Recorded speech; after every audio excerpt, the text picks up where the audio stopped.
Okay, so we're back. I guess Barry was in the Robot in 3 Days. Accountant came in and killed it.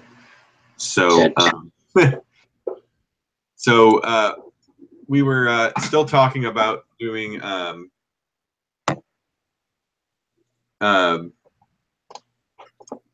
yeah, I'm trying to find the link so we can share it in the other one.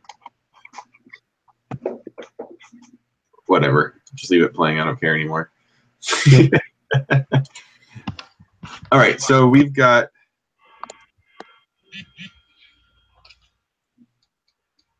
I'm going to screen share that screen there.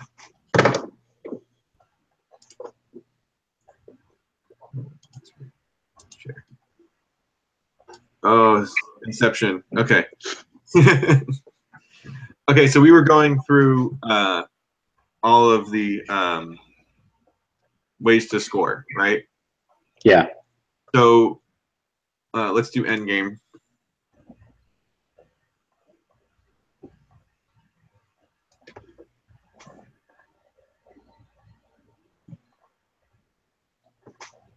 Okay, so endgame is okay. So Relic in the recovery zone.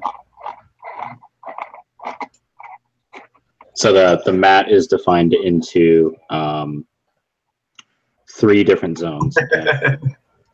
Jason's asking for the link. I'll email it out to everyone. All right. I don't want to paste it in there since everyone can see.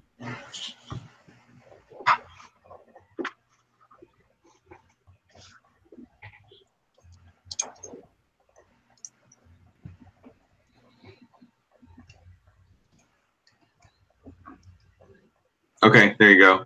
Okay, so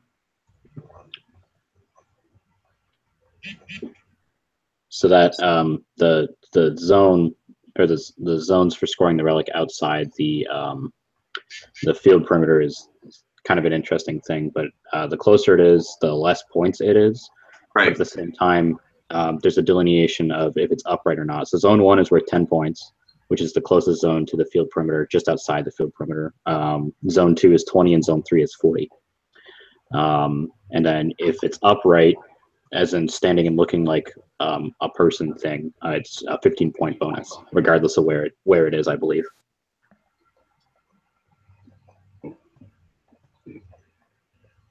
It's 40 points for zone 3? Yes. I have it right on my screen? Yep. Okay, and then bonus 15 points upright.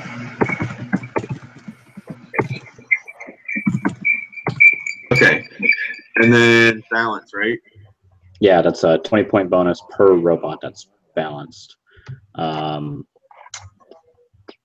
I don't know is if it is 1 robot per balancing stone or if it's probably not. Because I mean they've got for each robot starts. I like a game where the robots end in the place they start. Makes it easier for reset. Yeah. Just a big enough for 1 robot in the animation. You could physically almost fit 2. Yeah, I mean it's 20 if you're allowed to. Why would you want to though? You can only get a bonus for it, right? Stupidity? I don't know. Okay. I didn't say it was a good strategy. That's what they said about shooting. All right, so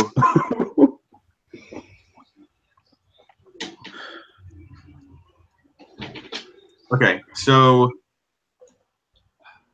I guess the next thing would be to was everyone clear on this? What are the penalties? Are there any major penalties? Yes. You can't like prevent people from trying to score their relic. Mm-hmm. I know there's a possession penalty. Yeah, so you can only hold 2 of the glyphs. And possessing you can only more than hold 1 relic. Yep. Can't possessing be relics. More than You can't interfere with someone trying to score in the crypto box. Yeah, it's a minor penalty for each occurrence of you possessing more than 2 glyphs. Right. Same kind of like 5-second penalty like it usually is. Yeah. Okay. Are there any like zonal like penalties, like don't go into the zone or?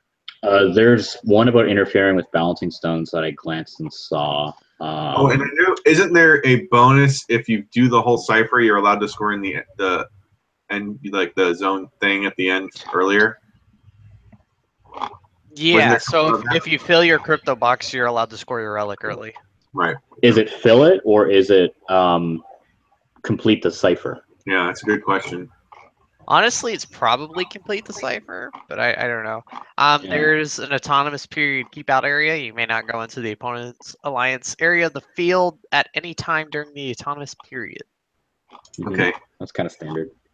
Yeah. But the interfering with the crypto box is a major, minor every 5 seconds. Major up front, minor every 5 seconds.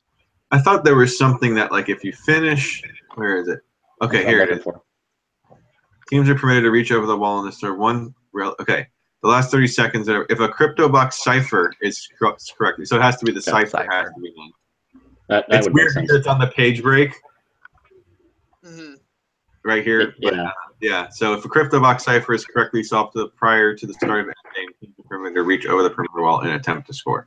So the question I would have is reading that again. That basically means you can reach over if you've completed it, but there's no governance on whether or not you can pick up the cipher or pick up the relic, right? No, I'm pretty sure you can pick up the relic at any point. Yeah. But only during in-game can you score it. Right. That's what I think too. So if you really want, you could drive around with the relic the entire time. Sure. In the game video, they did have something saying like you can't put the relics on the glyphs, and I'm assuming that means like during the game. So, well, it seemed to me like they were saying you couldn't score it inside of the crypto box. well, Yeah, I think I like guess you have it. because it's a good strategy or it's a valid strategy. It would technically be a strategy to put one of those on there so they can't score any cubes. Mm-hmm. So I'm sure it's like a super devil mega major if you put something else on there. Yeah, but it's probably an immediate yellow card. The only Right. legal way to score a relic is by placing / dropping it in the relic recovery zone. Relics may not be propelled with any Does he shoot noticeable them? force, shooting, launching, Really? clicking, etc. That sucks. So they really want me to just Reach out. They don't want you to fire something out in the crowd. Ah, That actually, yes. okay, fair enough, because it Flicker is facing shooting towards the robot crowd. guy. Pew pew, spaceman. No. I mean, it was already incentive enough to like place it upright, but Can you Yeah, but I fire? mean, 15 glyphs? points versus doing it in like 2 seconds. Can you shoot glyphs? Can you do that? not accurately enough. I don't know. What do you? I don't care what happens. Can I do it? And do I get a penalty for it? I don't see anything about that. Yeah, it's just I mean, GS15 in is the one that the, says in the the relic. past, the rule is like you can't shoot anything, any higher than 4 feet or any longer than. I think Yeah. it's like So maybe you 6 can. I'm looking to see if we can see But- anything. I don't know. I think one of these would hurt. They're stiff.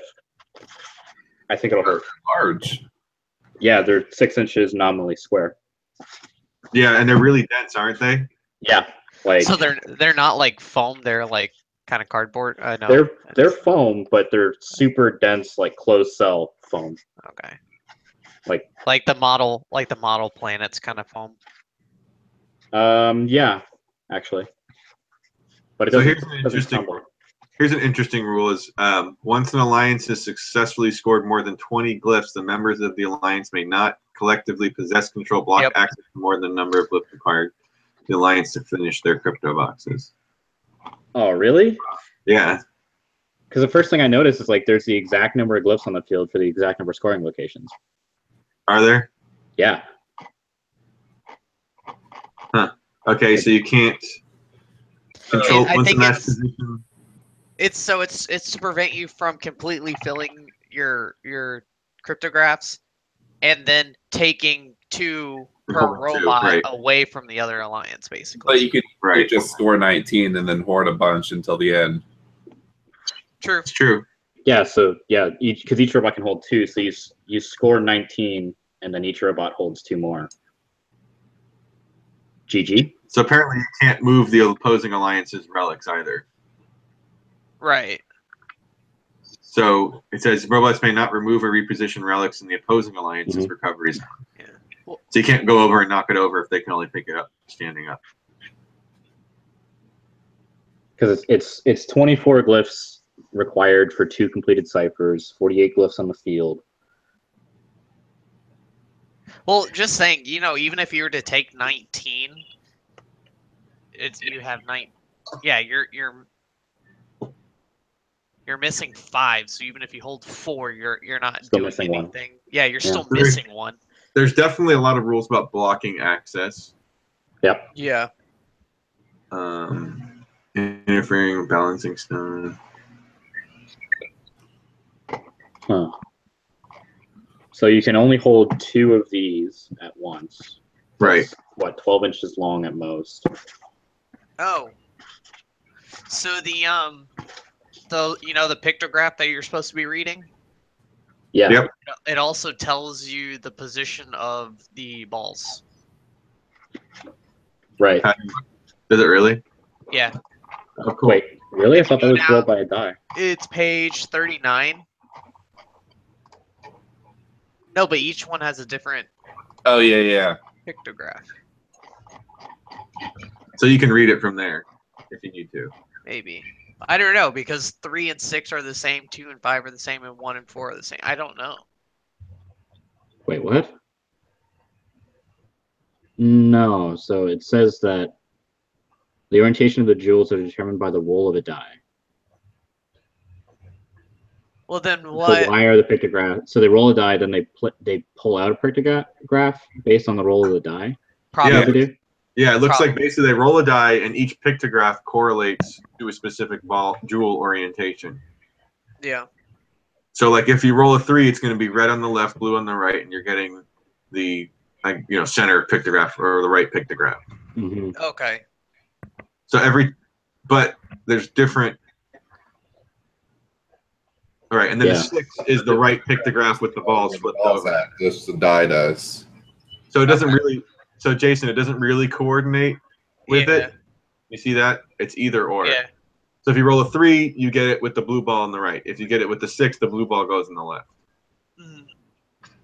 So it doesn't tell you. Okay. So it doesn't tell you. It's just the way they're always randomized together. But yeah, there's not a direct correlation between them. That's smart. That's kind of cool. We get to bring back the giant inflatable dice. I know. I think I have one still. I got Honestly, that was one fun. up there. Oh, yeah. Home is for losers. We had like a giant blow up one. I guess you can make one out of a game piece. That's what's kind of fun about it. Yeah, you could. Yeah. Okay. So I guess, do we have everything that we need? I mean, are we missing any major points about just the general game rules? I think, does everyone understand it? Yeah. Yes. Yeah. There's a lot going on. There's a lot to break apart on. Okay. Scoring analysis here, which is Well, let's move to real quick. I'm thinking, let's move to what robots can do, right? Mm-hmm. okay. What are the different functions a robot can do? How detailed do you get? I haven't participated in yours for this before. How detailed do you get? We try to get pretty detailed. I mean, Okay. like, we don't want to just say drive. Like, we want to say, like, drive off of the balance board, or in this game there really isn't any other things you have to worry about drivetrains. But like, let's say like when we're talking about scoring in the crypto, right? Mm-hmm. You want to be able to score up to Level 3, say. Yeah. Level Right. 3, level 4. Okay. So robot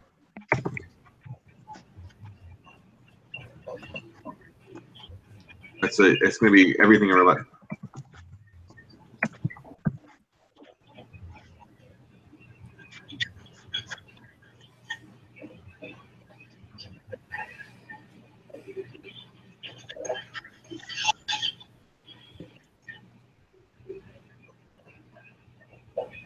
So, all right. So in autonomous, I mean, you've got, so specific to auto, you've got removing the jewel, right? Mm-hmm. Drive off the balancing stone. Right. Park and drive to the safe zone and park. Right. Well, parking is part of the driving. I don't think, I mean, it's just navigation, right? Sure. Same thing with like reading the crypto box key. I guess it basically goes off of where you mount the cell phone. I mean, I guess we can be specific in that. There's retrieve. There's either use the score the cube you have or retrieve cubes you have. Or retrieve cubes in the center. Or is that not allowed? Looking at the field. I guess not because of the lines, right? Yeah. The line. Right. I'm gonna call them cubes. It's so much easier than opponents. What was that? I thought it was you couldn't go into the opponents. Oh, so you might be able to because it's neutral. Yeah. So you could retrieve cubes from the center. Glyphs. Let's look at the penalty breakdown in autonomous.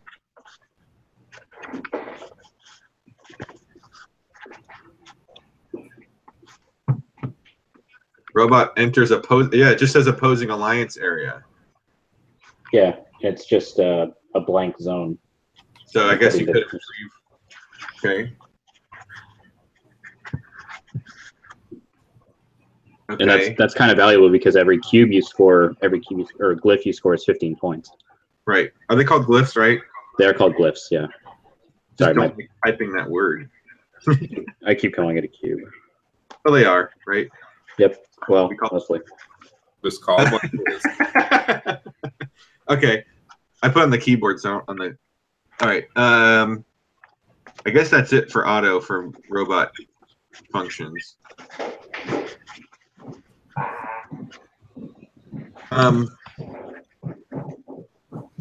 All right. So let's go to tally op now.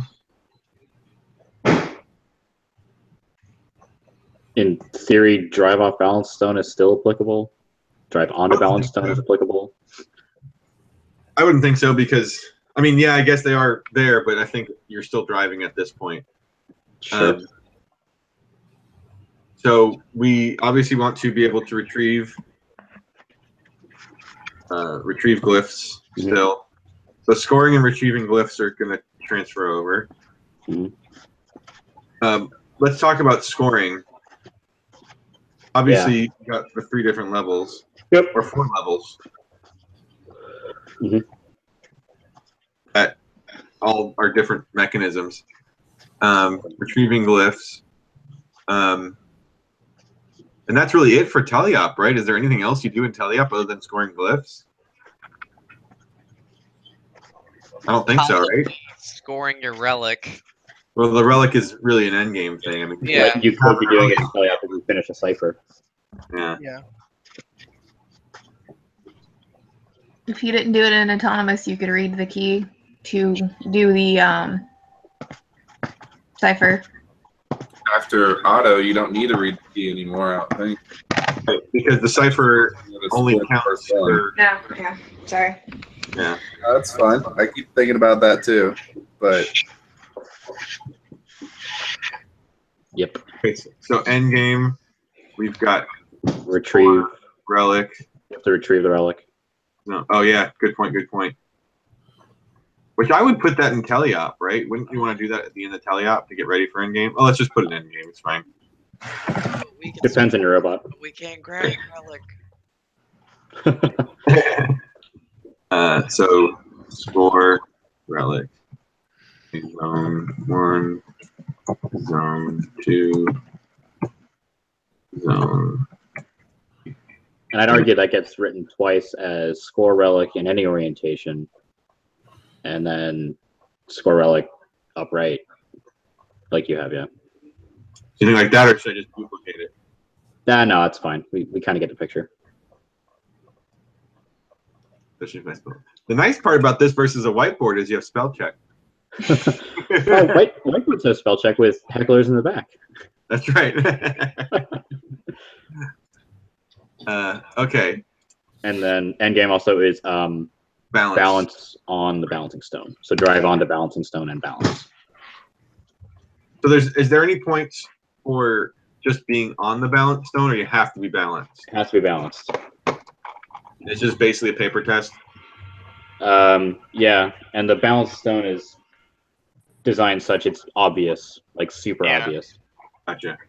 Do you have a field set up behind you, Nick? I have most of pieces of a field. It's currently not in actual layout orientation words. It's not laid out correctly, but I have all the pieces here. Like you have the pieces, but it's not on a field setup. Correct. I have like tiles and most of a perimeter. They're just not set up. Yeah. Right. Wait, Okay. who's bringing our field next week? We'll get it from Nathan from Space Coast. Here he Show told me. us how big a relic is. What? Show us how big a relic is. 1 second. Man, I just Talk about just tells Rhode Island's neither a road nor an island. Oh, it's so far away. Show it to us relative to the size of your Canadian head. He's gonna pull out a Canadian flag. Okay, so here's a flag. Here's a relic. That's a lot bigger than I thought, actually. so the shirt is almost like actual size. Oh my god, it is. I want that shirt even more now. It's actual size in a medium. Don't know about the other sizes. It's probably the same size screen It's print. probably the same screen print, yeah. So the cube is 6 inches square, and the relic is, I don't know, 8-9 inches tall at most. How Okay, much measuring the tape. relic? So by measuring tape, I could look at cab, but it's 10 inches tall. It is 3 1/4 in this dimension. And up here at the top, it's 6 inches, and down its legs is about 4.5 inches. So it's kind of big. There's also a little hole right here in all of them. That's just so that they will all be the same size at different atmospheres. So it's not solid. So it shouldn't expand depending on which elevation it's at.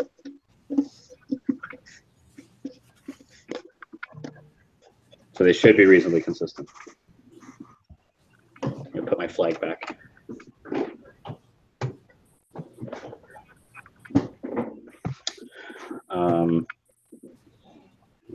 Oh, someone made a good point in the chat that like if you balance your robot in the beginning of the game, you can leave it parked there and get 20 points at the end. Correct. So theoretically, if your robot can't score any points, you just leave it there and you get 20 points. Yep. Yeah. It's a good point. Oh, where's chat? I want to talk to chat. It's in the YouTube. You gotta go to YouTube, and then you can actually. What's cool is they actually made that you can pop the chat out. Like on the little chat, there's a ... You can pop it out, so you can close the video and just leave the chat open, which is pretty nice because it used to be a pain in the butt before using all the bandwidth. I guess since I still have game pieces in my hand, I could keep talking about them for a second. Yeah, that'd be great. Please. So the relic itself is not made the same way that the little climber guys were made for the rest of the game. Those were injection molded. This is a blow molded process. So even though it looks big, it's super light, almost like a milk jug. I don't have a weight in front of me, but it's a giant thing of air. So it's super light. So not necessarily a struggle for robots to carry in terms of weight, just kind of the awkward shape and size. And then obviously the cube is fairly light as well. The glyph, is fairly light. It's not light foam, so to speak. It's pretty dense. I was talking about this earlier.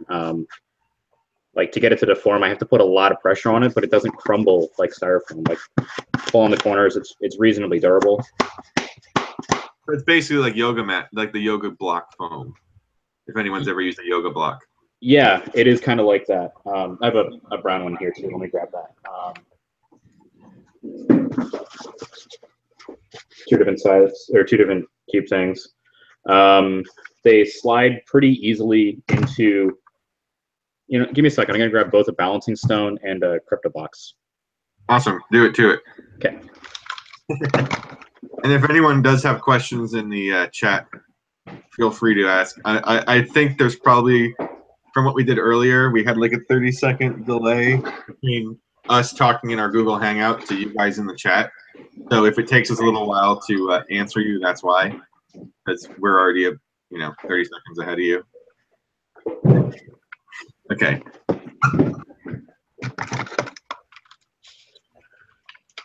Okay, so those of you who are actually watching at home, if you're wondering why I have these things already, it's because I work at Andymark, and the office I work in, our mechanical engineering office that we call the Treehouse, is where we keep the playing field up for the year to prototype it, and then also do customer support when people call in having difficulty assembling their fields.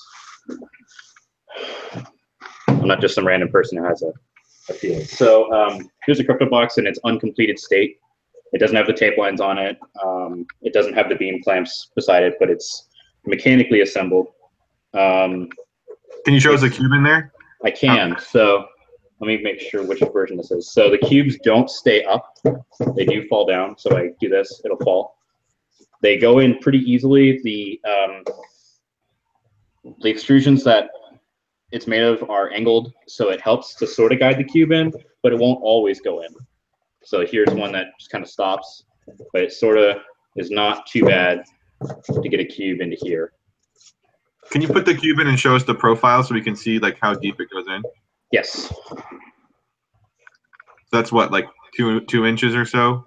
Yeah, about that. So there's the extrusion is specified so that the flat section, the two sections that are planar, is about 1 inch long. So from here to here, it's flat. Okay. And then it starts to get angled out here at a shallow angle and then a much sharper angle at the tip. And it's also in the rules that if the glyph isn't inside those walls, it doesn't count. So what was that, JR? Like it has to be, doesn't have to be all the way inside is what you're saying? Well, it just has to be within those walls. Oh, So okay. a piece of paper there, it has to be like inside that. Because they had a picture of it specifically. Yeah. Tournaments will have tape lines showing the levels, so it's, even though you can see by how many cubes high there are, but there should be tape lines showing which level the cube scored in. Cool.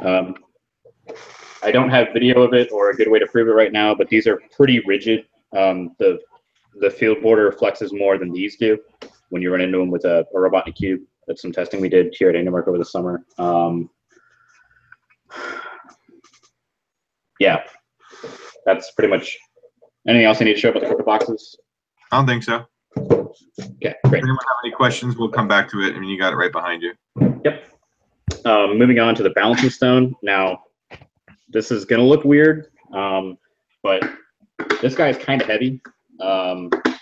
It's about 2 feet square, just shy of that, actually. So it's really only one robot size or two really tiny robot size. The top board is that familiar Euro board that people should be familiar with. The same ramp material from the Cascade Effect field, the Rescue field. So it's somewhat slick, but smooth and robust. But here's the profile of it. So you see this big, big table surface, and then underneath is what we call the pylon assembly, which is what basically it balances on. And then this edge would tip down a little bit to the tiles, or this edge or whatever. There's a little disc here that sits under the tiles, and a little aluminum standoff. So everything below my thumb is under the tiles, and this little black thing sits on top. But basically, you just kind of drive on. How thick is that edge? Is it like 1/2 inch? Just over 1/2 inch. Yeah, it's 3 mil PV or 3 mil Euroboard on top of 12 mil PVC foam, so it's a little bit little bit around ½ inch. And then I actually made a drawing for this as well, but I can measure quick for you.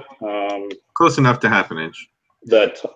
Yeah, but it should sit off of the tiles when it's level, just a hair over 2 inches or so above the surface of the tile should be this top surface here. And so it balances itself back to neutral, like when you. It does. Gotcha. So you guys have probably had this for, a little bit, right? Mm-hmm. I assume you've probably used a tile runner on it.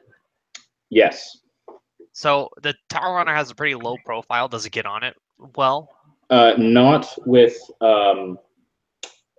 with hard wheels. For fun, we put compliant wheels on it, and it does get over it because the tile runner can squat down and get over it. But without cutting up, trimming off the end of the frame, it won't get up it. But once you get the thing down, low profile drivetrain, because it's pretty shallow, will get up it just fine. So getting it down either with a mechanism or frame geometry or something will be important, I think. Okay, so I just added to our notes then on the balancing the stone. I mean, bringing down the balance stone is actually something you have to design for. Yep. Possibly, or you could just have or your profile just isn't low and you should be able to drive onto a relatively. Yeah, well, I mean, it's still a consideration that you have to. Yeah. Yeah. Do keep in the top surface is like in the center of a 4-inch wheel, so because it's 2 inches tall, so some consideration is required more than just slapping wheels onto an exposed drivetrain, I think. Gotcha. Cool. That was awesome. Especially if you just use 3-inch wheels, then you definitely have to have something. Right. A lot of people use 3-inch bolts or something. I also have the other elements. I have the holders and the jewels over here too. I'll grab those. Those are just last year's local balls. They are, but they sit in a little holder. I think that the holder is important to show. Give me a second.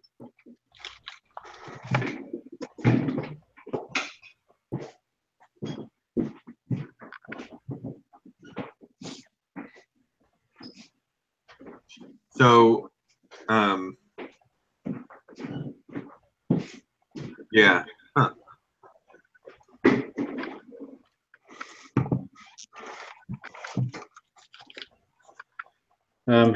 Okay, so these should be familiar.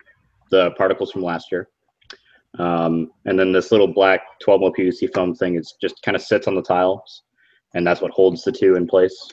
There's little holes cut in them. This is actually a prototype one that is a little bit different in the sense that the bottoms of the ones that are shipping, the little holes, are not all the way through. So this is kind of cool. You get to see a prototype piece. Ooh, holes. Oh, holes! Woo! But the ones we're selling aren't all the way through, but it has no effect on how deep the particles sit, anyways.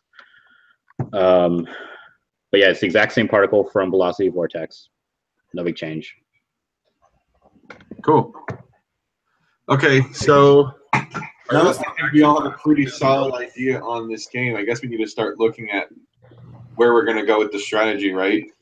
Yeah. So I think it's obvious that we want to pick up and be able to score glyphs, right?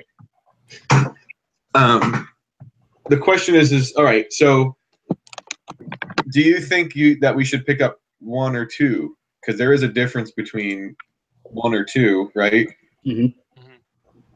And being able to score them independently, because you have the ciphers to deal with, and if you're chasing ciphers, the glyphs are randomly placed in the middle of the field with no consideration to where they are. They're just sort of kind of stuffed in there 2 layers high as they fit. There's no consideration to what color goes where. Right in the middle of the field. Yeah, it's randomized. Right. Because it's just going to be different every time. Now, if you're looking at these patterns, it depends on how you want to fill the pattern up, right? Right.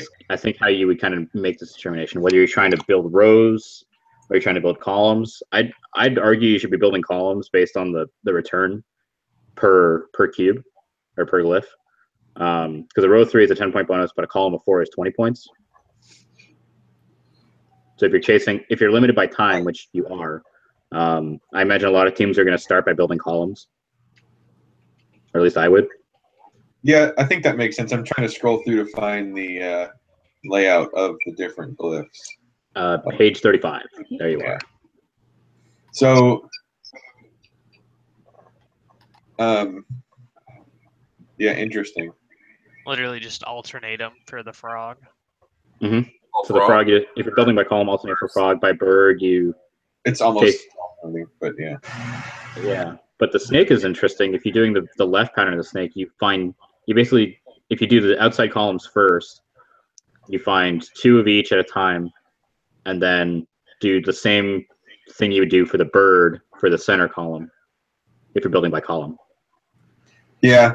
Then the nice part about the frog is if you pick up, like, let's say when you're randomly picking up, say, one of each color.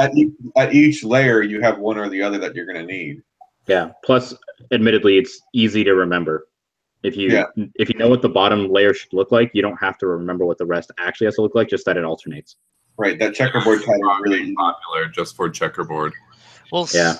Well, let me ask. So, at what point do you think it's worth it? So, are we better off just grabbing 2 and we can just throw them up there randomly, or we could, grab 2 with the intent to try and do the cipher, or we can grab 1 with the intent to do the cipher?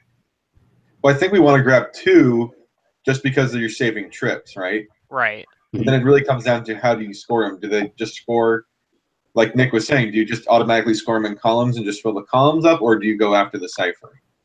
Well, I'm sort of saying that I was assuming you'd be going for the cipher with that strategy talk of just the method of which you go after the cipher, whether by rows or by columns. Right. And by columns makes sense because you're already lined up, right? You don't have to move to the left, move to the left, move to the left, move to the left, right? Maybe. I mean, you could be picking them up too wide. That's true. When you just split them up and do that. That's true. I mean, it makes sense for us to pick up and be able to score 2 at a time. It just comes down to, do we do it independently or do we do them depending on how we picked it up? I think we plan to pick it up in a way that works with the glyph, because with frog, it's easy. You just do alternating colors. Right. And if you you just pick up brown, gray, and then gray, brown, and then just throw them in there. Yeah. I mean, we can grab them 2 at a time. Doesn't necessarily mean we place them 2 at a time. That's true.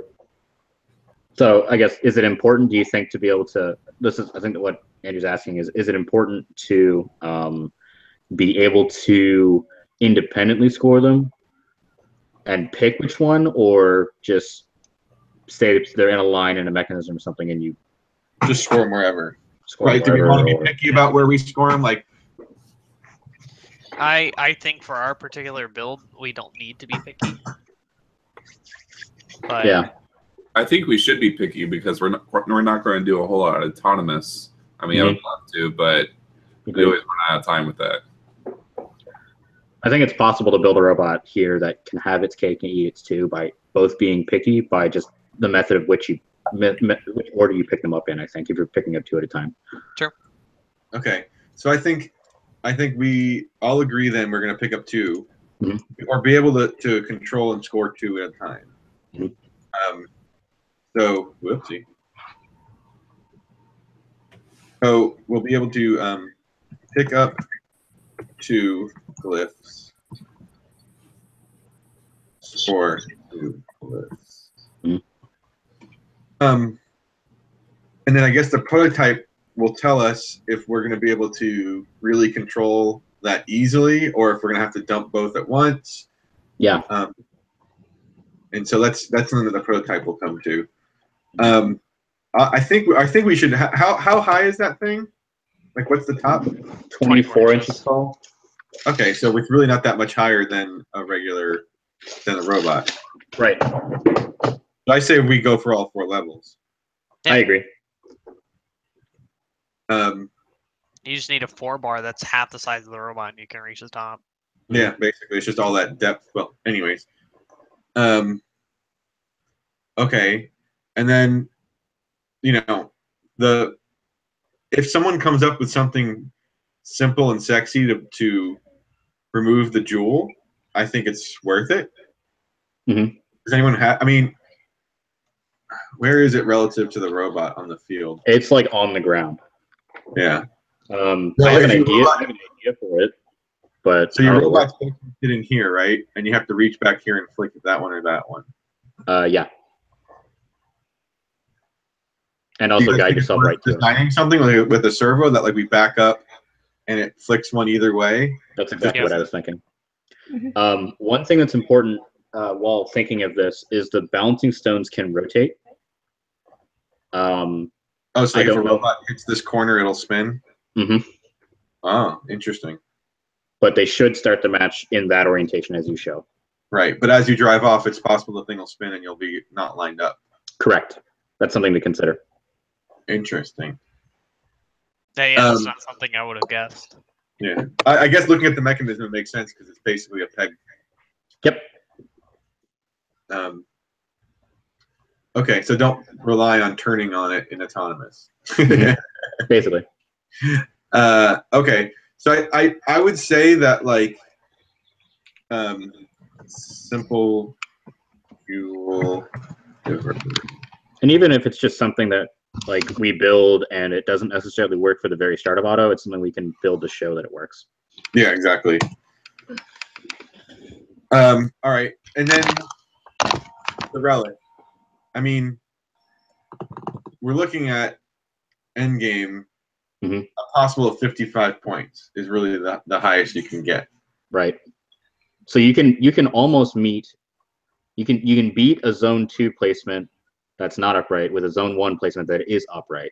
Right. But you can't beat a zone 3 placement not upright with a zone 1 upright placement. Right.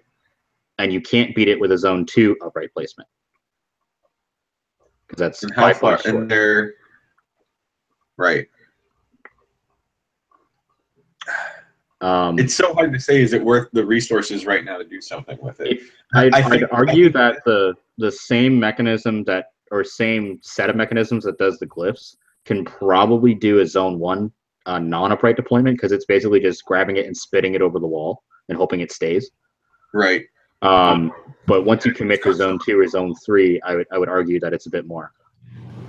Yeah. Well, the whole reason I had the 4-bar idea is because you could also use a 4-bar to at least reach zone 2. Mm-hmm. Right. So yeah, looking at it, I mean the relic is 6 inches wide, so theoretically from the top, like ripper for the foam should be able to grab it. Now, of course, if it rotates while you're picking it up, you're hosed because it'll fall. That's correct. I mean, I think it'd be great if it was all in one mechanism, obviously. Yeah, I think I have an idea on how to do the mechanism. I'm not exactly sure how to make the same arm mechanism thing do all 3 zones. Yeah, it's pretty far out there, 4 feet. Well, 32 inches back. It's a lot. Yeah. Okay. Well, I guess I think we should try it. For Relic, we definitely will do zone 1. Mm-hmm. And then depending on the mechanism, we will, evaluate further zones. Now, the $1 million question I have is how rigidly defined is that no launching the relics rule? It said flick, I want to say, is even not allowed. So it says launching or shooting relics as a defined thing, as GS15. Going to GS15, however.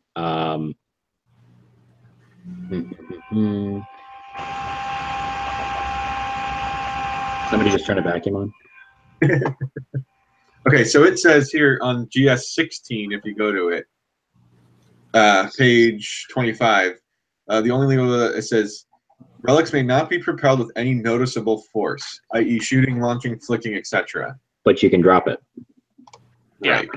So would putting your arm out and rolling your rotors out be considered putting force into it, because your rollers are technically putting force forward? I would argue by sensibility, no, but by the letter of the rule, maybe. Right, I agree. It's kind of like the way that the no launching gears thing was done this year, or poorly done this year. It appears that GS16 is one of those robot design rules, not necessarily, by the time everybody has a robot built, it probably shouldn't be enforced. Right. But I'd say for the sake of our build, it should be that, like, it just drops. It doesn't have any forward momentum. Yeah. So, like, if we have, like, a roller pickup, I would say rolling rollers out to drop it would probably... I guess it depends on how, if there's, like, a thing on the bottom that it slides across. I don't know. Yeah, or the rollers are on motors or something, and they open, something like that. Yeah, because well, it kind of sounds to me like they don't want sideways force, but they're okay with the downwards. Right. I think rollers would be okay. You just can't really propel it. Yeah, but it says any noticeable force. So, like, even a roller gripper that it's pushing it out has force going forward.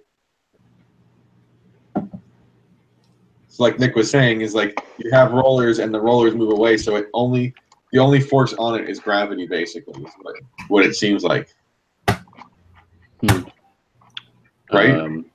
Sorry, I'm dealing with some product release stuff. Can you repeat that? Sorry, I wasn't paying attention. I was saying how you were saying, and it really the force thing comes down to, like, if you had rollers, just rolling it out of a gripper would be considered force, but if you have something that it doesn't have any of that forward force on it, it's just gravity pulling it down, is okay. Yeah, I would consider that an action of dropping. Yeah. I would just say that the thing has to have no momentum in it as it's coming out of the robot. Basically, yeah. So it's got to be moving pretty much straight down as it comes out of the robot. Yeah. I mean, I think it does depend on how fast you roll it out, because if you roll it out really slowly, it is gonna drop almost straight down. Yeah, I mean, it says no noticeable force, right? So I guess if it's super duper slow where it's just crawling out and it literally falls out before it has momentum, you could argue it's not noticeable. But I would think we shouldn't play with that at this point. You can honestly just make a slide and then it's just rolling. Yeah, I mean, that's not propelling it, but it has horizontal. Yeah, then you risk it bouncing out of the squares, though. Yeah. True. But it could also slide to get that little extra. I suppose. Little extra points. I'm just saying, I feel like, that would still have horizontal force to it, but sounds like it would be 100% within the rules. Right. I don't know. Hard to say. So, all right. So let's go back to the top-down look, view with the dimensions. All right. So, strategy-wise, looks like we've got our thing, right? I mean, it's pretty much everything, but not really. I don't think we should do anything active for balancing, other than making sure the drivetrain can get up there, either with some wedges or a servo or something. I agree. Yeah. Yeah. Something passive. Something super passive, yeah. Yeah, I think that being balanced is going to be a programming and or driver skill. So I think really what it comes down to is we're going to focus on picking up 2 glyphs and scoring 2 glyphs at all 4 levels. I think it'd be great if we can score the glyphs independently so we can work on a cipher, which I don't think is unmanageable. No, it should be pretty easy. And then the relic, it's really going to come down to, I think we should try. It's just going to come down to how we make. It'd be great. I don't think it's impossible for the glyph mechanism to have something on it to deal with the relic. It's just a matter of making that thing work right. Yeah. Okay. So now that we have our strategy, one more question though. Do we care about the orientation of the relic right now? I'd say no. I agree. No, I don't think it. I feel like the hassle that it will take to make sure that it's upright is just not worth the time for Right a build. at this point, yeah, because it's really comes down to having to reach down. Yeah. You know? Now I'm sure other teams will they have more time to figure this out and they will figure it out. But I agree for us, it doesn't make sense for us to go after that. Yeah, I agree. Okay, so prototype-wise, obviously we need to get a few different ideas of things that we'd be building for the glyphs. So this comes down to now, I guess, a discussion amongst all of us with the fact that we're pushing the build back a week. Do we right now set up prototypes that we want to build, and that's the first thing we do when we get there? Or do we just wait till next week and then build them? I think we decide now, right? Decide as to what we build next week? Yeah, because I mean, to me, this is the meeting that we always have in the beginning. Mhm. Where at the end of it, we have, you know, our 3 or 4 sub teams that are all just going out to figure out, you know, what we're building. So this is the point where we'd be figuring out what we're building anyways, right? Yep. So, all right. Nick, do you want to go first or last? Because I know you already have ideas. Jason, do you have ideas? JR, I mean, Christina, does anyone else have ideas at this point for things that we'd be prototyping? I know Nick does because he's been staring at those Asked pieces. a question in chat, which I thought was interesting. Can one robot score both relics? Or is relics one per robot? It's one per robot at a time. Yeah, Right? I'm pretty sure But in one theory, team could score You both. could do both, yeah. Because I think the possession rule is just at a time, but it doesn't mean one robot can't go back and pick up the other. Was there a possession rule? I didn't see that. Yeah, I think there is a possession rule. Yeah, you can only hold one. Okay. Because, yeah, one relic. Because if we score both, I mean, that kind of boosts the reason to do it. But yeah. Yes. Here it says controlling or possession more than one relic, 0 score value for all relics of the offending alliance. So yeah, so you can control and possess one, score it, and then go back and get it. So like if you finish the cipher with 45 seconds left, the same robot can pick up the glyph, score it, pick up the other glyph, and score it in the last 45 seconds. If you can finish endgame, or even obviously in 30 seconds if your robot's fast enough. that's a lot of work.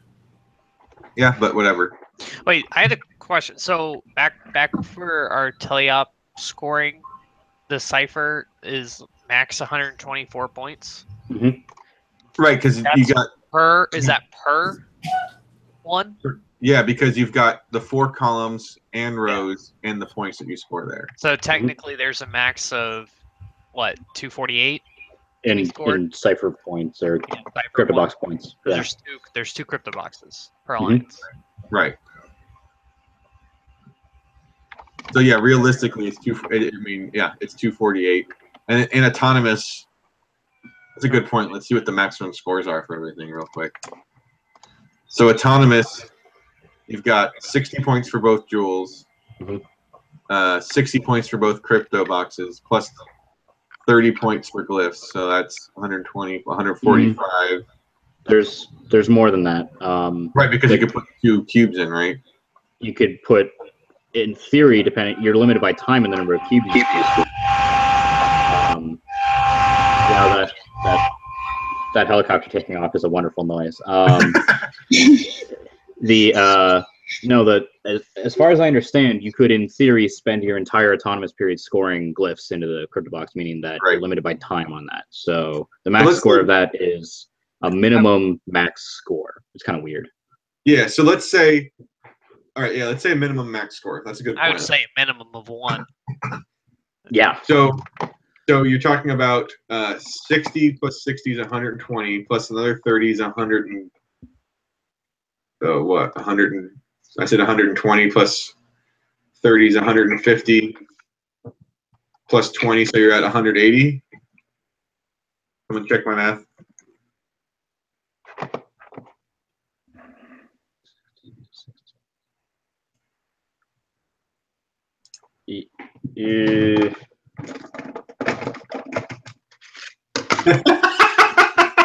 I can't do that by hand. I don't know why. 30 plus 30 plus 35 plus 15 for each of those. 160? Did you get the park zone? Oh, no. So that would be it would only be 170. It'd be 170, yeah. But there's 2 robots. Well, are we doing 1 robot or 2 robots? I'm talking about your alliance. Okay, then yeah, it's 180. Yeah.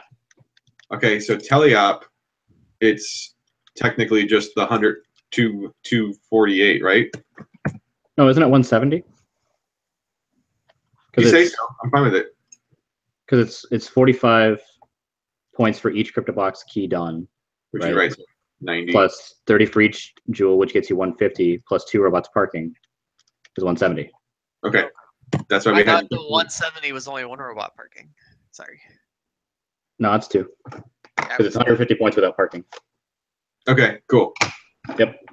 Teleop 248, right? Because the only technically points you score it. Yep. And then Endgame. It's 110 points plus balance, so 130 points.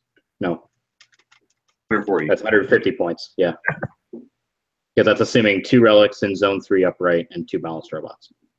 Okay.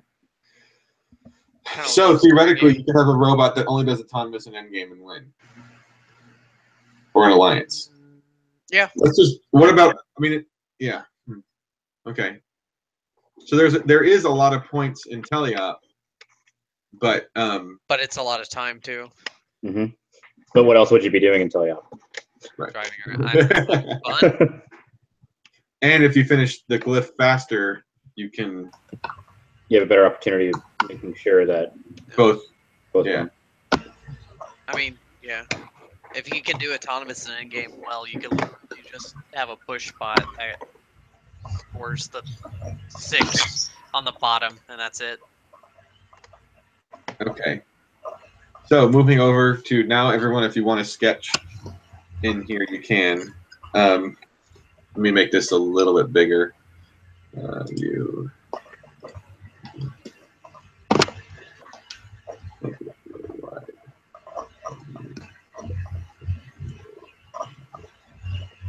Okay, so does anyone have ideas, like right off the bat? We've got the jewel diverter. I think is really simple. Mm-hmm. Of literally, like on the back of the robot, you have like something with the servo, right? Mm-hmm. Yep. Possibly like a fin. So there's no rules. All right, so now we're getting to some. Now I'm going to play the Andrew Remmers thing in here because he's not here. Is there any reason your robot really has to drive? If you were saying this position. In theory, you could probably build a hand-of-God robot. Right, or you could park here and just move things back and forth, right? Mm-hmm. Well, that still require driving. Well, let's say you had a bot here with an arm that reached. Yeah. So in full disclosure, that second robot you're talking about is the one we've brought up the most around here. Of course. That's awesome to think about. Right. It'd be quick, especially if you can vision to grab what So, you needed.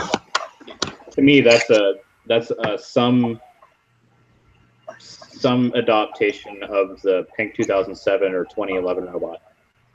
Right. Where it's a drive base with an arm pivoting in the center that can tilt back and forth, and some kind of mechanism on the end that either holds 1, 2, whatever glyphs. Okay, so that's what that robot looks like to me. Let's talk about then, if we're saying that that's like an ultimate robot. Let's say you had to defend it. Is it plausible to, like? I know you can only possess 2 at a time. What happens if you have a robot that just plowed through this and just spread them out everywhere? There is a rule about bulldozing. The number of glyphs.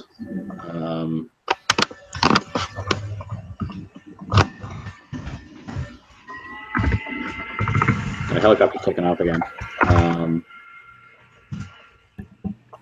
Yeah, so there's controller, possess, and they're split defined in the manual. Here.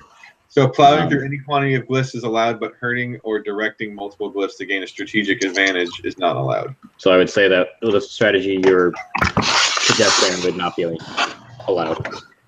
Yeah. Okay.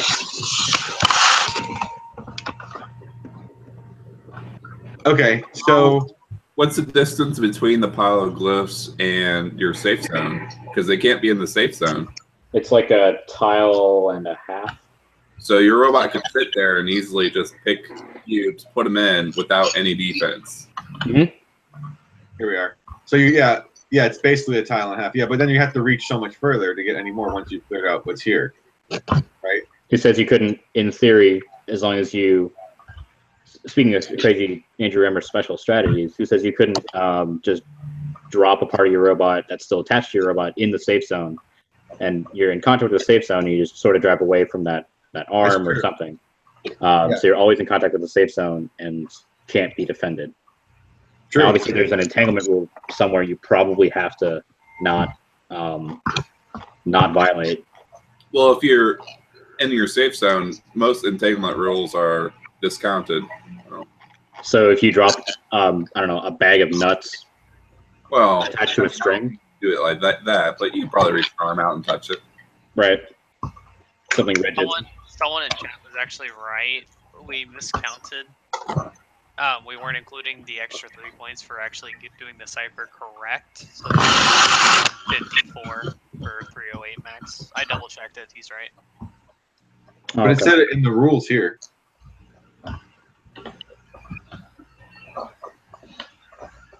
Where I got it from.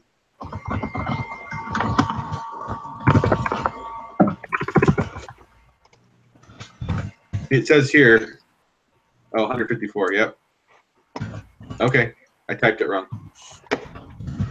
That's why everyone can edit that document. Yay, science. Okay. Science rules.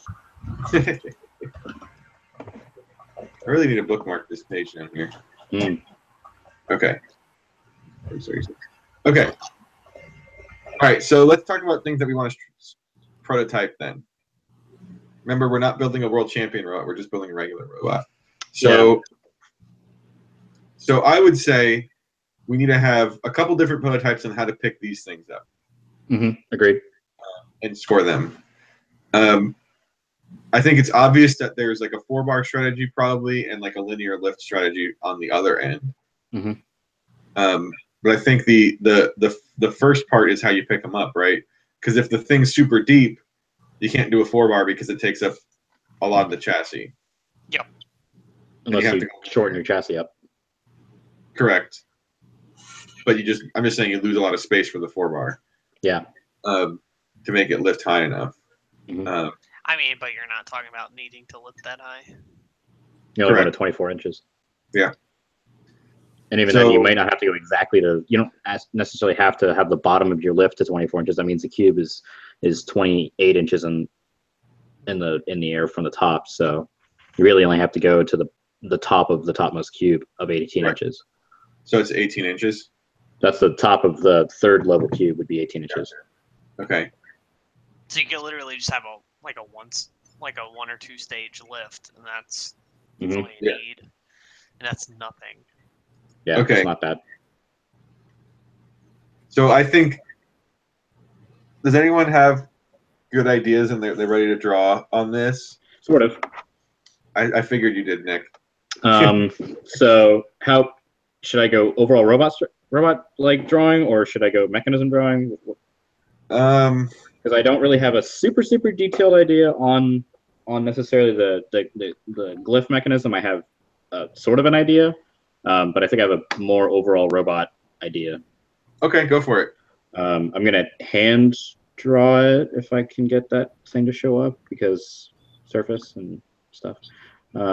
Scribble. So I'll be here. I could use shapes, but nah. So yeah, it's easier. I'm assuming. Oh, it disappeared. I'm having technical difficulties. There we go. Okay, so I'm assuming some kind of straight shortened chassis with this 4-bar robot. So I'm not assuming that this X number here is 18 inches. Because the depth of the crypto box is important to consider. That when, say, you either have your 4-bar up in the air at top level, you need to consider the fact that the The cube is going to be somewhere out there with a poorly drawn cube. And you're not going to be able to go into the crypto box when you're scoring your final column of cubes. You can do it with the first and second column because you can probably get your drive train to fit around a column. But that third column, you're basically trying to drive into a brick wall. Okay. So it seems to me that not necessarily this doesn't necessarily have to be 6 inches shorter. It depends on the geometry of the lift, but basically what Jason was saying, that you have some sort of 4-bar lift here, right? And your mechanism is able to grab a cube somewhere out there, not necessarily in the chassis. I'm going to delete that circle because it's not a robot. In which at that point, the 4-bar doesn't even necessarily need to be in the back either. Right. I just drew it for posterity. And you have the mechanism that grabs the cubes and it stacks them behind each other. That's a weird line. So if I'm doing a top view, which I'll do to the right, you have some sort of wider-ish aspect ratio chassis, your 2 4-bar towers, and then the cubes come in one by one behind each other, like that, with maybe a mechanism that's very similar to the tote grabbers of 2015 to deal with weird square things, the lobster claws that people ran. That sort of helps the cubes get into the robot, but this requires lots of prototyping to get right. And the cubes either are on a slant or on some kind of belt, maybe, to make sure they leave the robot when you run these rollers backwards. I guess it's a similar robot to the Vex Gateway robots. If you guys are familiar with the Vex Gateway game, they had to pick up these balls and barrels, and they could hold as many as they wanted. And they just picked them up basically in a line with 2 rollers that sat in front of the robot and an 8-bar or even a 6-bar mechanism to put them into these tower things. It's like a giant cage with rollers, and then they just spit it out. Kind of. It's almost like a slide. Yeah, like a slide with rollers at the end. Except most of them weren't really caged. They just kind of floated in the robot. It was just the bottom part of the slide. And the important part is the slide is attached to the very end of the 4-bar, so it stays in the same orientation as it does. So basically, when the robot, I'm going to scroll down a little bit. So when the robot is in its up position, where you have your poorly drawn tower and the bars are up like this, it means that the slide looks like that. So the slide stays in the same orientation that it is on the ground because it's linked to the end of the 4-bar. So it's not right. It's not linked into it. It's not right. It's connected to the 4th bar, not right to this bar right here. That's now there's several layers of prototype in there. Obviously, there's some prototype of making sure that the linkage itself, and some CAD prototyping or hand sketching of what geometry this 4-bar needs to be.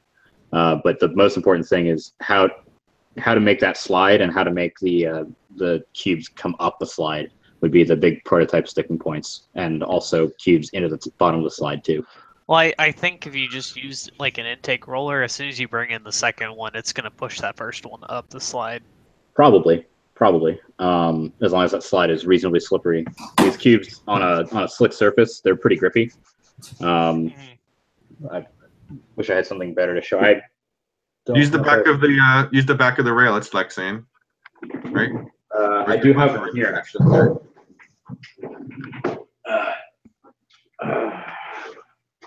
There you go. This sticker might have to avoid the sticker. But if I put this cube on an inclined plane of smooth field Lexan, it's at about... it's grippy. It's pretty grippy, yeah. Yeah, so you may want more than just gravity to help with that design. Maybe. You probably want a belt. Probably. How do I bring out the chat for this? I want to share a link. The one thing that's interesting about this design, though, is pull it up and screen share it too. I could. There's not a lot of consideration yet in that general idea with the relic and how to deal with that. I'll bring it up. Yeah, I was thinking kind of off of your idea, kind of something like that. But with see, I was thinking you'd have like the roller gripper, like you were saying, right? Mm-hmm. And then you just do it on some kind of linkage, where pivot point, pivot point, pivot point, pivot point, and you do one of these things, So it's not in the right spot. Those are supposed to be there, but so that you kind of have a gripper with rollers on the ends. Into that box, and then you can, if you make this that it can close almost completely, then you don't have to worry about which way the relic is also rotated.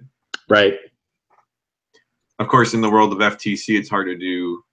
No, it's not too bad. Just gets complex.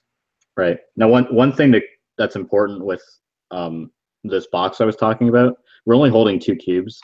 Right. So it doesn't necessarily have to be like a slide or a box, but it could just be a couple series of rollers that you're always actively controlling the cube, and then Bob's your uncle. You don't have to worry about sliding down some stuff.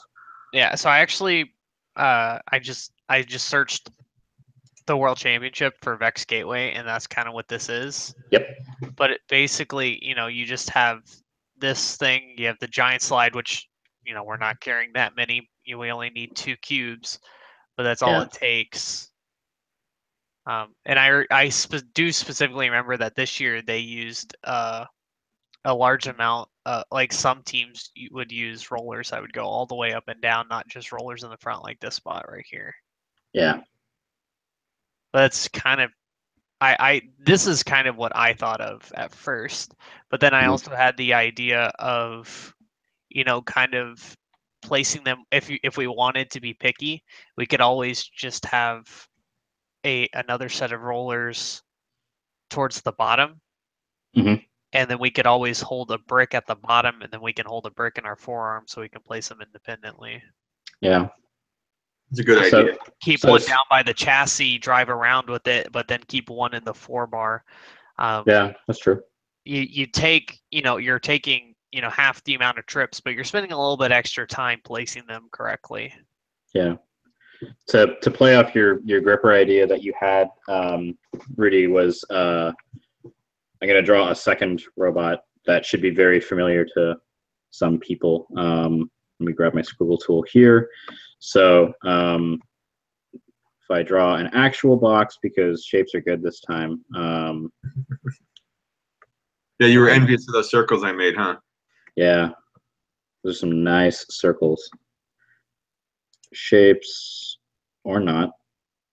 Okay, squiggle it is, because zoom on Chrome on Surface doesn't work. So a not necessarily full-length robot, but a box that has some kind of just simple single-stage pivot, arm, and then your claw thing, just not in this orientation. It'd be sideways so you can actually grab a cube. That pivots in both directions. That's not an arrow, but whatever. And allows you to basically grab a glyph over here, swing over, and place it in the box over there. Even if you have to drive a little bit, you're not necessarily rotating the robot around 180 degrees each time, because you're going to spend the majority of teleop in one spot of the field. That's what I was thinking of. Well, my concern is the distance you have to cover with that, because if you look at the size of the field, I mean, you're talking about going almost 2 feet with it. Well, I'm not saying you necessarily have to stay in the same spot, but you have the ability to grab and score glyphs on each side of the robot with a single arm, so you don't have to turn around each time align with the cube, but rather you make a short drive left and right in that view you have there. I definitely wouldn't put it on a turntable though. No, I wouldn't That either. that adds difficulty not just for our build, but just in general. So I'm not saying put the 4-bar on a turntable. I'm saying build a single joint arm that pivots over the front and back of the robot like that. Because turntables for our build, no, we don't have time. Arm the pivot higher up, I think would be perfectly fine for this. Yeah. One thing we have to consider. You can also just use that for the Relic because it will have good reach. Yep. If you wanted to get fancy, this stage here that has a circle drawn through it now could also be telescoping. Yeah, I was about to say, if you're using a Relic, you could telescope that arm and sit still and just pivot. Now, when I'm saying telescoping, I'm not saying necessarily motor driven, but it could be a like a passive spring out, because in theory, it only has to go out once. And if you can move the arm while it's out, great, you can go and clean up your partner's Relic that they missed. It needs to go out once, but at the same time, you could also do that at the beginning of teleop, and that's just a couple of extra inches, so it's less movement, possibly. Possibly. I was thinking that the extension would be absurd. Okay, well, if it's that much, if you're going for a longer Zone 2 or Zone 3. Zone 1, you probably don't have to extend very much at all. You could literally just drop it just outside the edge. Mm-hmm. So, okay, so it sounds like, and I'll throw the third thing in the hat, is similar to what you were talking about with this design or any of these designs, and replacing the 4-bar with the straight linear lift. I mean, you just have to have it that it all flops out in the front of the drivetrain, like you were saying, so you can get into the. But I mean, you could have this in a linear lift that just goes up 2 stages or whatever. Yep. It's not unreasonable to think that that thing could, be really quick at scoring, like Poofs in 2011. Like something like that. And like Jason, I think, was saying, you can have some kind of gripper mechanism that really only holds one at a time, and you keep the other one in your chassis. So I'll draw a square because I know how to draw squares. Not one of them Canadian squares. It's a metric square. Metric square. Okay. My really my only concern about going with a linear lift is the last time I tried to go distance. I mean, you could do something like this where you've got the gripper on this end. Forklift. Basically. Exactly. Yeah. And this is probably long. It's gonna have to be a short forklift. It's just you guys have plenty of room to do your Relic stuff on the back end, but I have a super dumb idea. It's all Honest? Okay, so you've got this elevator, right? And if you want to be lazy with the gripper design, you basically have that gripper able to swing through the elevator and put a glyph on the back. So you grab one, flip the claw through, put the glyph on the back, grab another one, then drive over to your crypto box. But if you put that entire elevator on some kind of mega tilt where you pull a pin and it falls down. Oh, right. You're already building the elevator, so. Right. Yeah. And one thing that I actually saw by doing this was you could actually probably put your roller like that sideways, and you go up to the box on top of it, and then just kind of suck it up, kind of thing. Like bowled over. Yeah, like bowled over, and you can just grab 2 just by just going over them, and then you could place them individually. So how do you spit if your mechanism is up and down? How would you spit them out? Would you have a separate roller on the bottom, maybe, or a push rod or something like that? You can just drop them from the top into the. If you can get them deep enough, yeah. Or dumb question, you drop them from the top and then just push them in. Yeah. You can do that too. Yeah, but that's 2 steps. That's a little slow. But JR was right. I mean, if you design it that it always picks them up over the top and always goes to the top and drops them. Maybe instead of a shape like that, you could go with more angled. And it kind of does both at the same time. Okay, so I think the big to me the things we need to prototype. I think we have basically 3 different ways to get the cubes up in the air. Mm-hmm. But I think the big unknown that's really the hard part is do we do a double roller grabber gripper? What's the box look like? Is it angled pickup mechanism?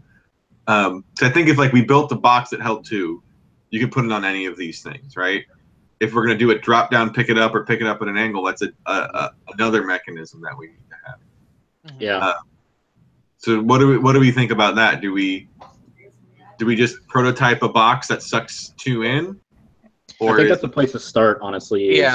Is refining the acquirement by the rollers and then the storage. Those are 2 separate prototype problems to me. Is the acquisition and storage. Right.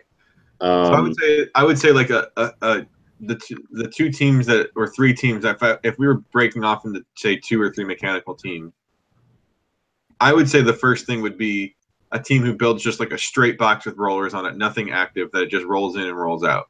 Yep. Everyone agree on that? Yep.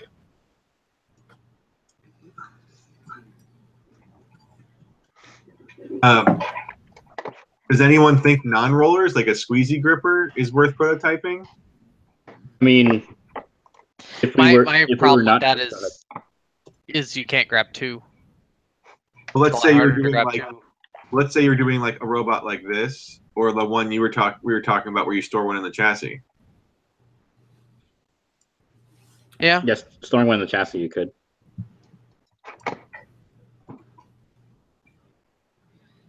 Personally, I'm just a big fan of roller grippers. So me too. I have to ask the dumb question. Looking at 2 of these robots, in overall concept, early on we set we want to try to grab 2, right? Mm-hmm. If you're doing robot 2 or 3, either the pink arm style or the elevator style, do you think those will be fast enough where you maybe only have to actually only control 1 at a time? I think you might be right. I think you're only short 1 at a time, but I think because the drive bases, you don't want to have to drive back and forth. It makes sense to really bring 2 with you. Mm-hmm. I think you can do 1 at a time just to make sure your glyph is accurate, but like I'm almost thinking that if you were limited on resources and I was trying to build robot 2, the pink arm, I would grab 1, I would swing over and spit. Even if I can't hold it, I would spit it out over my robot, then grab the second one and push that one towards me. I agree. Rather than actually trying to hold 2 at a time. Yeah, if you go with something like the pink, I would just grab 1. I don't think it's worth grabbing 2. Which means you could do a squeeze. You could do a squeeze style if you wanted.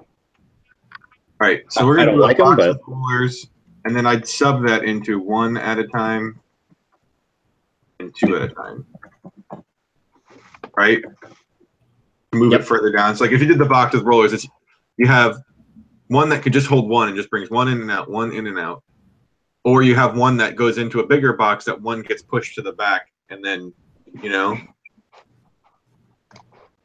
I think that's really the 2 things I would be worried about. And then however we pick it up, it doesn't matter. Do we want to do like angled? Would you do angled rollers? I mean, I guess once you have the rollers set, it's fine. What about a top roller with a platform? That's worth trying. Because then then you don't have to have it go so far in your chassis necessarily. I don't know. Because these are all talking about horizontal rollers, but what about a vertical roller? I think you might be better off with a vertical roller. I don't know. The same kind of the elevator system for the ball last year. Just do something like that, but with cubes. Exactly. You can make it long, Yeah. The nice part about the vertical one is it might help center itself. No, horizontal rollers would. Yeah, the horizontal rollers would. I don't think the vertical one would too much. Right. But I think it's a single roller versus 2, so you're saving motors. Saving motors, not necessarily. You can gear them together off the same motor. You could also use servos. I don't think you have to use a motor. No, you want to have it go faster, I think. There's also the core hex motor that's available this year, I believe. Right. To FCC teams, this is a good Perfect. application for it. Yeah, absolutely. Okay, so I think we really have the three things that we would be working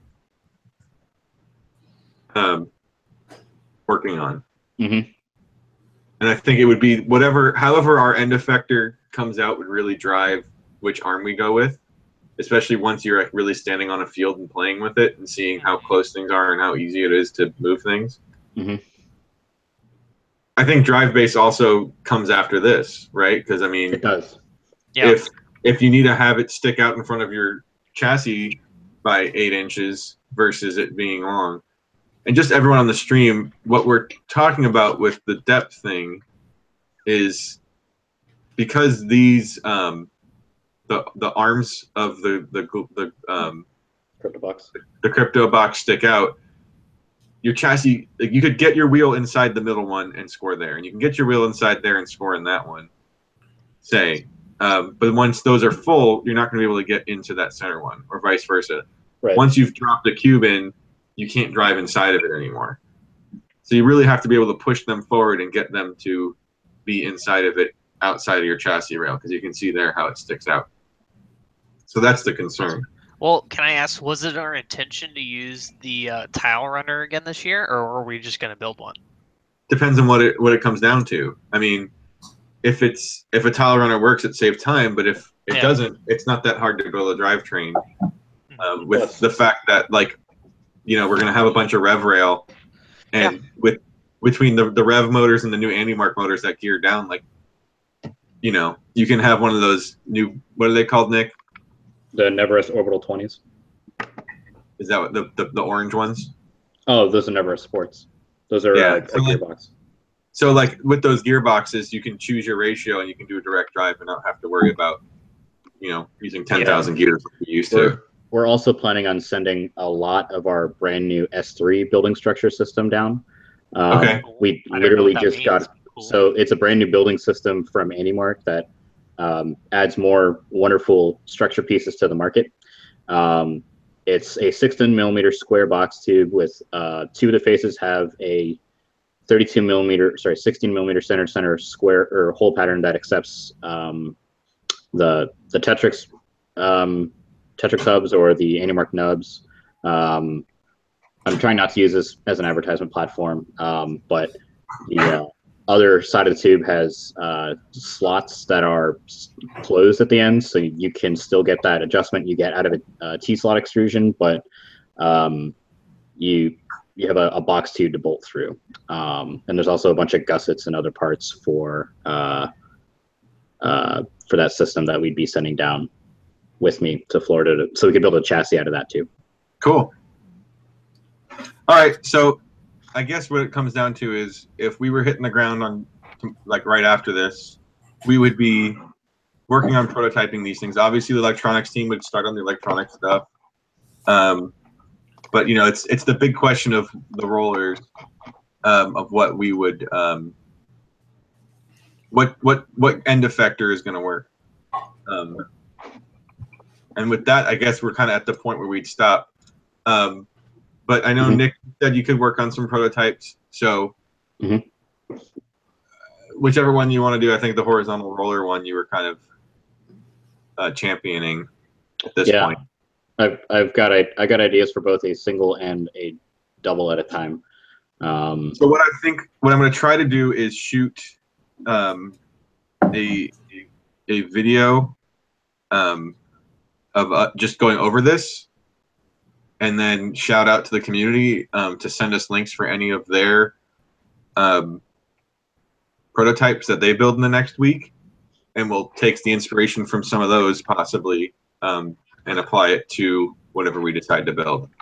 Makes sense. But overall robot strategy, we're locked in on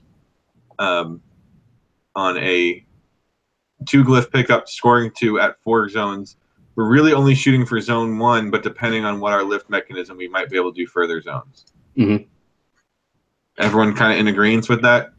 Well, personally, I do really like the idea of that, like, just that single arm pink robot, in which we wouldn't need to pick up 2, but I think that's the real exception to that rule. Right, I agree. Other than that, I agree. I mean, really, that comes down to scoring 2 glyphs is the thing. Yeah. We don't want to drive. I don't think we want to drive back and forth trying to do one at a time. Right. Oh, yeah, correct. So I'm going to change pickup to control. Okay. Because that pink arm would satisfy that, because you grab one, put it over behind you, grab another, and push that first one. Yeah. And then it's a little bit more driver finesse probably to do that, but it's all in a straight line. It shouldn't be that hard. Yeah. Okay. Well, sounds good. Thank you guys. I have to go outside and finish cleaning my house now because there's a storm in like 5 hours or whatever. Yeah, I have to fill the bathtub. Wait, you got time? Has anyone looked at the track since we've started? Like, is it still like hitting Tampa? It's going right over Tampa. Still wet. Yeah. It's going right over me. Oh yeah. There was going to be Tampa, and now there's not. Yeah. Stay safe out there, guys. Oh yeah. Yeah, I'm the only one in Tampa. The 2 p.m. advisory said it had max winds of 125 miles an hour with gusts to 155, but it hasn't left Cuba's coast yet. Yeah, there you go. No. They think it will strengthen back up to about 140 or so. Jason, if you want to come visit, you're not allowed. I'm not allowed? Okay. Hurtful. No, it's gonna be a good one. Yeah, Nathan's house will actually be pretty good. Nathan lives over here. Go right over me. Yeah, Nathan lives like right over here. His house is like brand new with like buried everything, so I think he'll be fine. I live like here, so we'll definitely get tropical form. Yeah, I'll show you guys where I live. I say, Jason, don't you live like right? Right like here? Right. You're on the bottom side of the bay, right? Yeah. Let me share. Let me share this page. All right, I live right there. I don't see your mouse. Nope. Well, that's unfortunate. I can't really. Well, let's see if I can zoom in.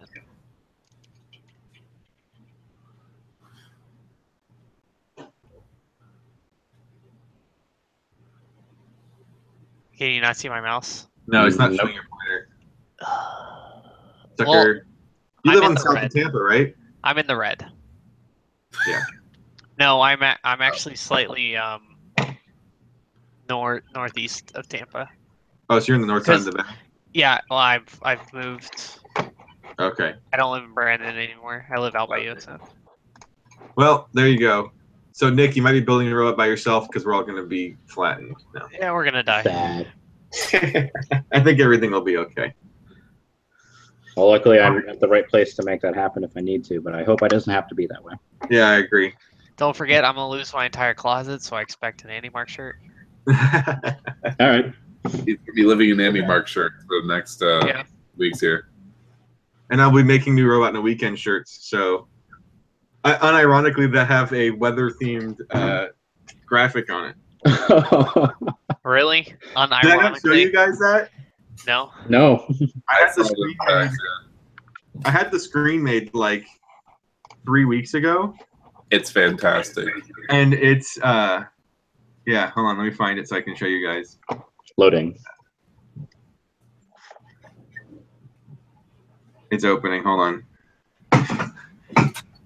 Just because I was trying to, it's the first time I got like paid for a screen to be made.